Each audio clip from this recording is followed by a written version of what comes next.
Deus que governa o mundo e cuida da família. Os ensinamentos divinos nos livros de Ruth e Esther para a nossa geração.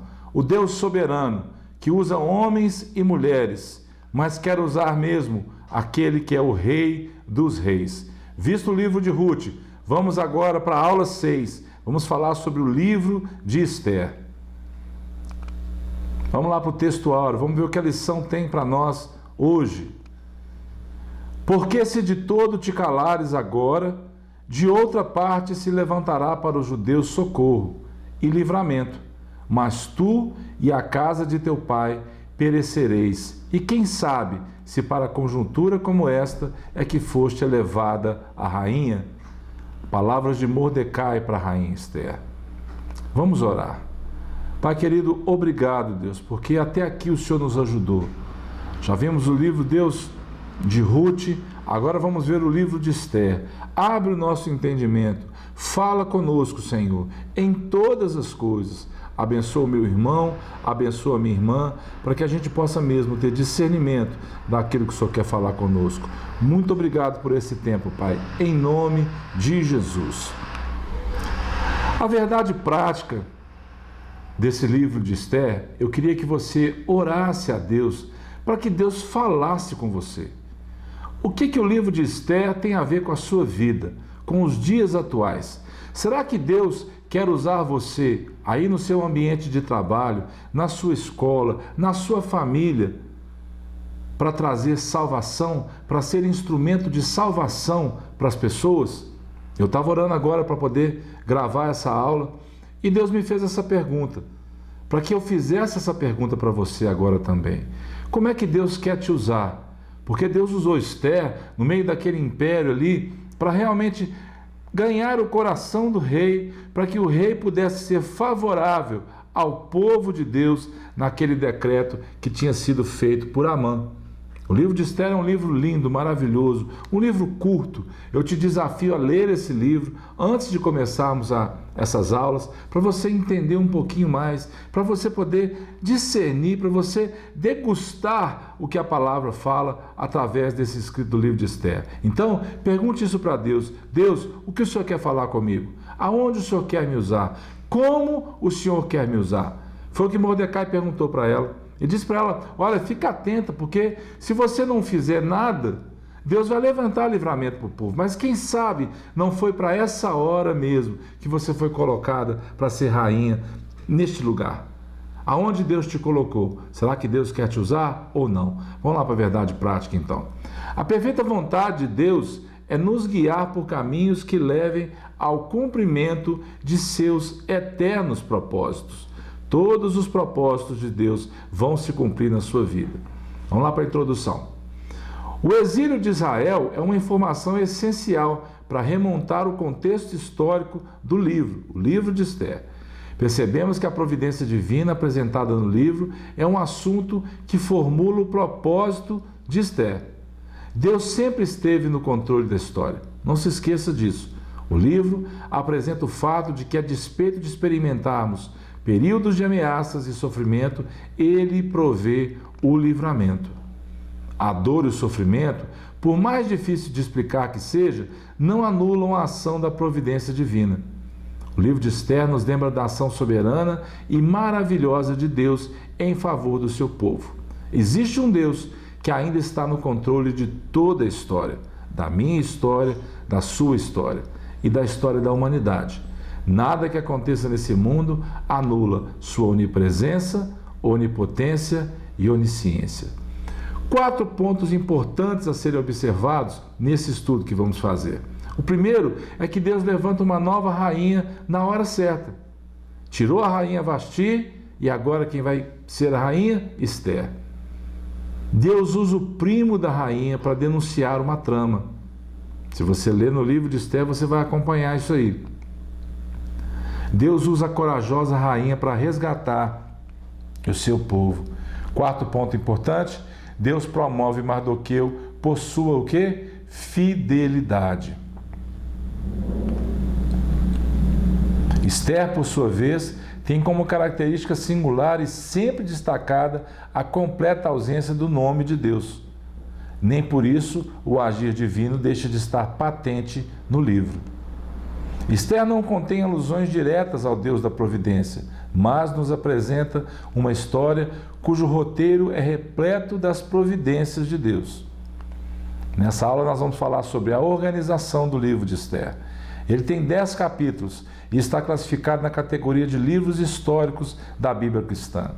A respeito do contexto histórico, os fatos registrados se passam na capital do Império Persa, chamada Suzã, entre o primeiro e o segundo retorno dos judeus para Jerusalém. O propósito e a mensagem. Ele registra a providência de Deus com seu povo. Sua mensagem é a respeito do perigo de se confiar nas falsas estabilidades. Nos dias de Assuero, também chamado, nós vamos ver na frente, Xerxes, o Assuero que reinou desde a Índia até a Etiópia, sobre 127 províncias. Naqueles dias, assentando-se o rei Assuero no trono do seu reino, que está na cidadela de Suzã, no terceiro ano de seu reinado, deu um banquete a todos os seus príncipes e seus servos, no qual se representou o escol da Pérsia e da Média, ou seja, a elite, e os nobres e príncipes das províncias estavam perante ele. Então, mostrou as riquezas da glória do seu reino e o esplendor da sua excelente grandeza, por muitos dias. Quantos? 180 dias. Passados esses dias, deu o rei um banquete a todo o povo, um outro banquete, que se achava na cidadela de Suzã, tanto para os maiores como para os menores, por 7 dias, no pátio do jardim do Palácio Real. Havia tecido branco, linho fino, estofas de púrpura atados com cordões de linho e de púrpura, a argolas de prata e a colunas de alabastro. A armação dos leitos era de ouro e de prata, sobre um pavimento de pórfiro, de mármore, de alabastro e de pedras preciosas. Esses nomes todos são de pedras, tá bom? Dava-se-lhes de beber em vasos de ouro, vasos de várias espécies, e havia muito vinho, graças à generosidade do rei. Bebiam sem constrangimento, como estava prescrito, pois o rei havia ordenado a todos os oficiais da sua casa que fizesse segundo a vontade de cada um. Também a rainha Vasti deu um banquete às mulheres na casa real do rei Assuero. A ostentação pura, vaidade pura. Vamos falar um pouquinho sobre a organização do livro de Esther. Dentre suas características literárias, destaca-se sua objetiva historicidade, vista na expressa referência ao rei persa Assuero e em vários outros detalhes factuais, além de seu caráter de fonte primária para a festa de Purim, anualmente celebrada pelos judeus. O autor, até então desconhecido, empregou algumas palavras persas em meio ao hebraico, mas não fez uso algum de expressões originárias do grego, o que revela um estilo anterior à ascensão da Grécia sobre a Pérsia, que se deu em Alexandre o Grande em 330 a.C. A história pertence cronologicamente ao período entre o retorno de Zorobabel e Esdras, ou seja, entre o 6º e o 7º capítulo do livro de Esdras. O rei Assuero, a que se refere, é identificado como Xerxes, Assuero em hebraico e Xerxes, o nome em grego. Vamos lá, vamos falar um pouquinho agora sobre o contexto histórico desse livro maravilhoso. Em 722 a.C., houve a queda do Reino do Norte sobre os assírios. Pouco mais de 100 anos depois, Judá, o Reino do Sul, foi levado para o cativeiro babilônico em 3 levas, a saber, 605, 597 e 586 a.C. Fica claro que em ambas as situações Deus abominou o pecado do povo israelita.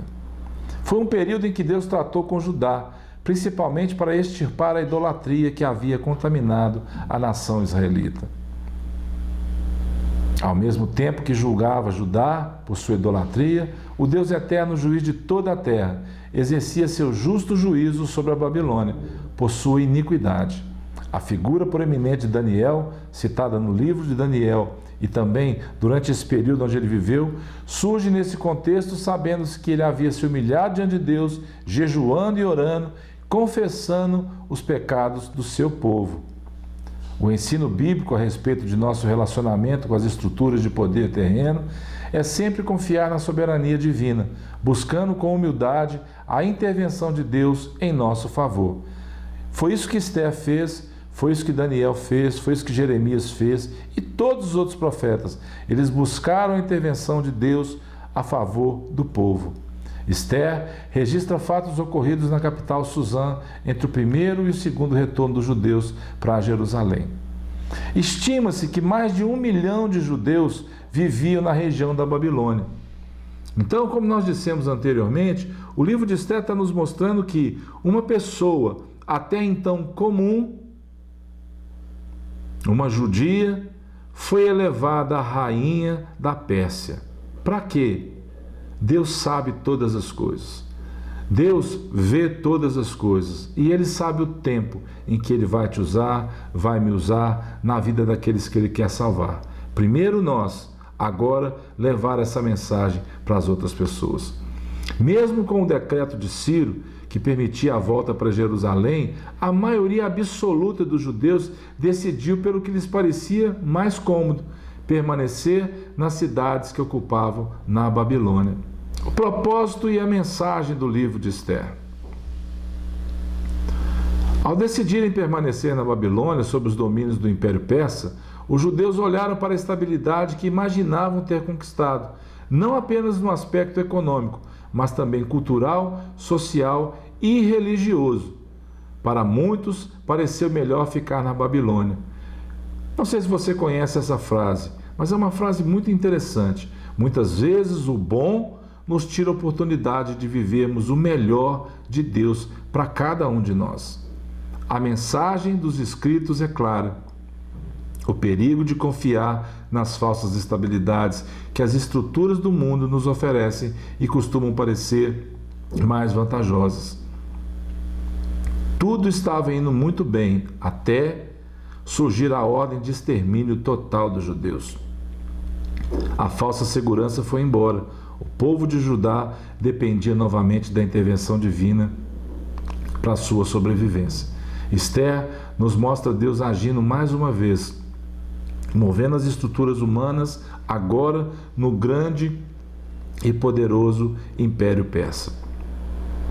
Seja qual for a circunstância, é melhor confiar no Senhor do que no homem. Ele é soberano. Vamos falar um pouquinho sobre a festa de Purim. Ela comemora a frustração desse nefasto plano, o plano de Amã para destruir os judeus, diante da providencial ação divina para a libertação do seu povo.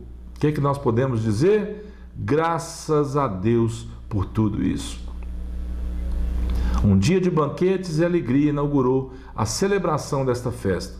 Vale a pena destacar que, embora não estabelecida no Pentateuco, era considerada pelos judeus tão obrigatória quanto as outras festas. A soberania, majestade e justiça de Deus não encontram limites. O Eterno age em qualquer época, tempo ou lugar para cumprir os seus propósitos. Vamos lá para a conclusão. Não se esqueça de orar a Deus e perguntar para Ele como Ele quer te usar. Vivemos em um mundo real. Nunca podemos, confiar em sua estrutura e anseios. Todos os reinos deste mundo passarão. Olha o que a palavra diz. A nossa cidade está nos céus, donde também esperamos o Salvador, o Senhor Jesus Cristo. Está lá em Filipenses, Paulo escreveu. Precisamos de fé, sendo fortalecidos no poder do Senhor, na força do seu amor por cada um de nós, que foi derramado aonde? Lá na cruz do Calvário. Então, firmados nele, autor e consumador da nossa fé, rocha inabalável, pedra angular, advogado, justo juiz, caminho, verdade e vida. Só assim nós podemos entender quem é o Senhor e como Ele quer nos usar. A palavra de Deus, ela não volta vazia. Eu me lembro muito bem, a escola dominical, eu digo sempre isso para vocês, a escola dominical não é lugar de grandes revelações. Eu não busco grandes revelações de Deus. A palavra de Deus já está revelada para mim na Bíblia. Ao lermos a Escritura, buscarmos inspiração do Espírito Santo, Deus se revela a nós.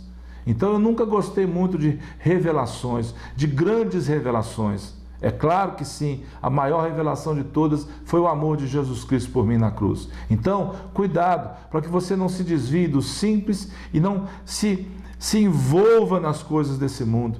Busque sempre o melhor de Deus, não o que é bom para você entender qual é o propósito dele, assim como Esther. E essa lição, esse tema, o Deus que governa o mundo e cuida da família, é maravilhoso. Compartilhe essas aulas. Não deixe de ler o livro de Esther durante esse período que estiver ministrando, para você entender um pouco mais, para você, se tiver alguma dúvida, escreve no canal, me pergunta ao vivo, quando eu estiver junto com você na igreja, em algum lugar, pode perguntar para que você possa saber tudo que Deus tem para você. Que o Senhor te abençoe. Fique em paz e até a próxima em nome de Jesus.